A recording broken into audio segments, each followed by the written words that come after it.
Hello and welcome to On the Wrist. Today I'm going to do a review video of this new watch I just got, this Loreo Automatic Dive Watch. Now this is supposed to be an homage watch of a Rolex, and it costs about less than 1% of what a Rolex costs. So let's see what you get for about $70 from AliExpress.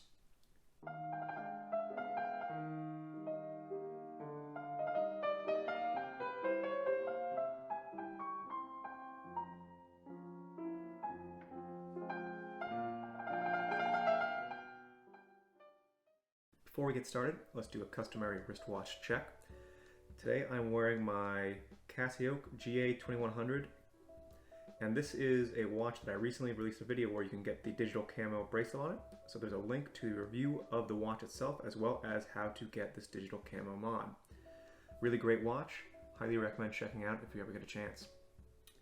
Alright, Loreo. So I bought this straight off AliExpress, which if you don't know what AliExpress is, it's an online website that you can buy directly from Chinese manufacturers. Similar to Wish, it's a little more expensive than Wish with respect to watches, but this watch is much higher quality than I expected. It did take about 40 days after ordering it to receive it. I'm pretty sure it's shipped freight overseas, but I'm pretty surprised by the quality. So, as I mentioned at the start of the video, this is an homage watch. What that means is it's designed to look like a more famous watch and channel the design aesthetic without directly copying it. So I'll go over the similarities to this and the Rolex in a minute, but let's just look at the specs for this watch itself. Specs will pull up on the screen there. So according to the manufacturer, this watch has a water resistance of 200 meters or 20 bar.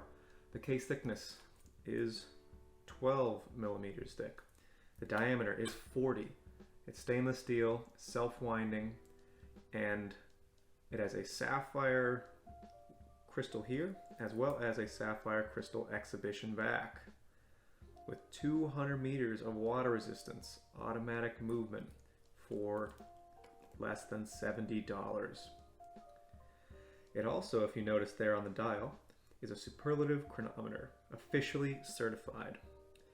Now, superlative chronometer grade movement, is something that's certified by Koch, which is a Swiss organization that verifies the accuracy of a movement in multiple positions at multiple different temperatures over the course of multiple days.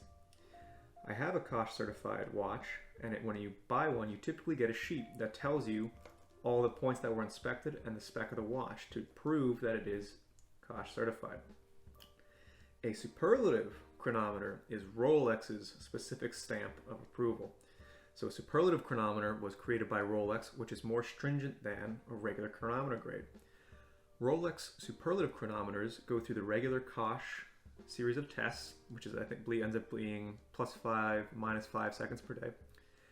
But then Rolex puts their case on the movement, tests it for an accuracy of -2, +2 per day, so more than twice as accurate as the as the Koch test. And then also does a bunch of checks with respect to power reserve, waterproofness, and a whole bunch of other basic quality checks on their watch. So this is not a superlative chronometer. That is just some text on the dial there designed to make it look like the Rolex Hulk. Because if it was, it probably wouldn't cost $70, and also it would have a sheet proving the tests that were done and a certificate.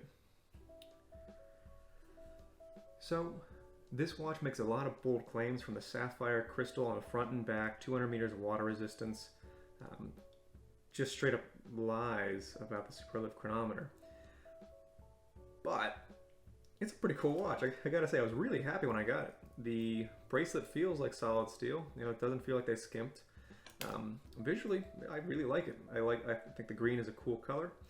I like this sort of sunburst, maybe see a sunburst dial. The Cyclops is cool. And I bought it because it looks like a Submariner, and I got what I purchased. So now I'm going to pull up on the side of the screen there an actual Rolex Hulk. So you can see visually it looks very similar. The major differences: the mother of pearl is not there at the top. Obviously there's no Rolex brand But you should note, what does Lorio look very similar to? What if you swapped the R and the L and changed the last O to an X? Oh, you'd have Rolex. Shocking. So other than that, then there's a little bit of different text down at the bottom, but it looks fairly similar at a quick glance, untrained eye, which is pretty neat. Some obvious differences. So the Lorio has an exhibition back, so it has actually more features than the Rolex, which has just a steel case back.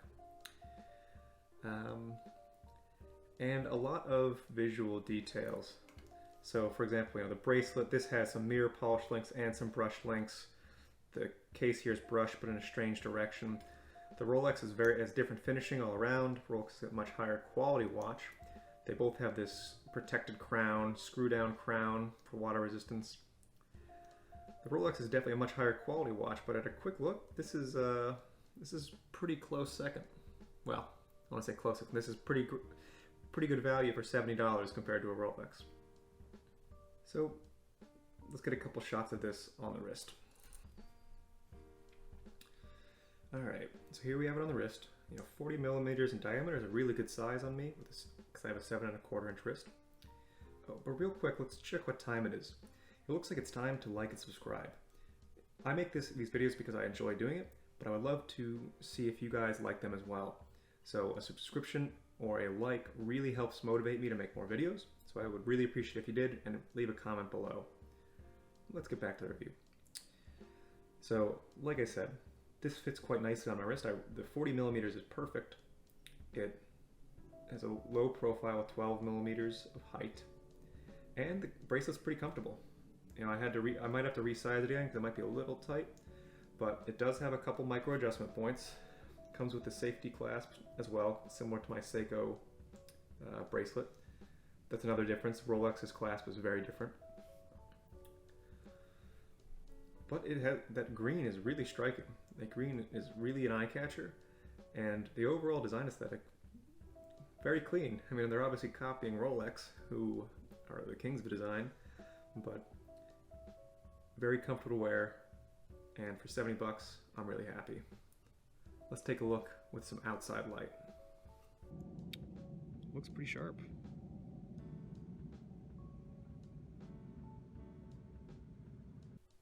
A couple more things I want to show is the back, and there's an exhibition back which has a custom rotor, which has a little bit, the Lorio brand name, and there's some custom finishing you can see there. Very granular finishing, all going the same direction, which is kind of nice. I don't know what movement this actually is. They don't list whether it's a seagull or what other Chinese clone, but there's a reasonable amount of finishing on it, which is kind of surprising. You can see on the back, gives the model number, and it even has a little shark there. One thing about the quality, everything has felt pretty good, but the bezel, a lot of play in the clicks. The clicks are very unpleasant, and they get stuck sometimes, so the clicking bezel is not great, but you paid 70 bucks, so what can you complain about? And they don't quite line up either with a lot of the dials, a lot of the markers.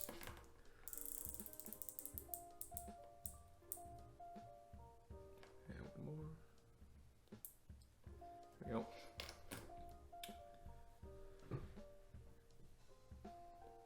So, closing thoughts. This is a really fun watch if you want to channel the Rolex design aesthetic without spending 10 grand plus. And actually a Hulk right now will cost you upwards of 20 grand because it's been discontinued. So for $70, I'm really happy. It's a fun beater watch that I can wear and not worry about damaging or anything like that because it was so cheap. I do like how it looks, and it's comfortable to wear, so that's exciting. There are a couple small quality things like the bezel not working great, but other than that, no real complaints. This does have a couple deceitful statements like superlative chronometer officially certified. Definitely not. 200 meters water resistance. I'm not going to bet my life on it. And sapphire crystal on front and back. I am dubious, but as long as it doesn't get scratched, I guess I don't care that much. And it's not like I paid several $100s for this. So for the money, I think it's definitely worth it. If you have you'll have to wait 40 days to get it, but it's a fun watch. All right, that's all I have today. I hope you enjoyed the video. If you did, I'd really like it if you liked and subscribed. And if you have any questions or comments, please leave them down below. I'll put a link in the description where I purchased this watch. That way, in case you want to check it out, you can. Thank you for watching.